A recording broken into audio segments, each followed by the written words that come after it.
And we're back with another podcast series covering and summarising Mel Robbins' The 5 Second Rule. So you're probably thinking, what's in it for me listening to this podcast series? How about unlocking your potential in 5 seconds? 5 second rule explains through concrete examples why so many people procrastinate and put off pursuing their dreams. In this podcast series, we present techniques that will help you take action when you need it. How 5 second decisions had an impact on the civil rights movement.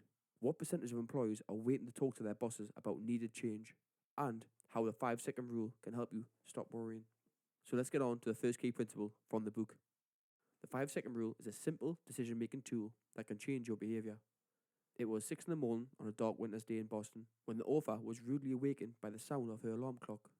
There were days when Mel Robbins greeted the morning with a smile, but this is not one of them.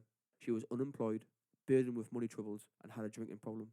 She also developed the habit of hitting the snooze button and delaying the day ahead of her for as long as possible. But this particular morning was different. Instead of the snooze button, Robbins began her day by counting down from 5. This was called the 5 second rule, and it's used to prevent acting on detrimental urges. So instead of rolling over and sleeping on, Robbins counted silently to herself 5, 4, 3, 2, 1. This simple act distracts you from your anxieties and redirects your attention to what you should be doing. Instead of submitting to instantly gratifying urges, by continually doing this, you can break a negative cycle and create new and better habits. Robbins also used the 5 second rule to stop avoiding exercise and to push herself outdoors for regular jogs.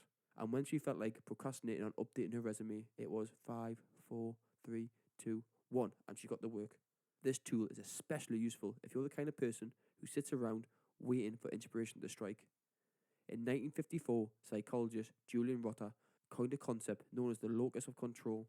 It explains the feeling people perceive of outside forces controlling their lives, and that those who feel more in control tend to be more productive.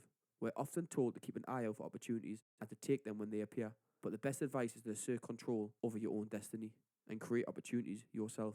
Robin calls this the power of push, and the 5 second rule might just be the push you need.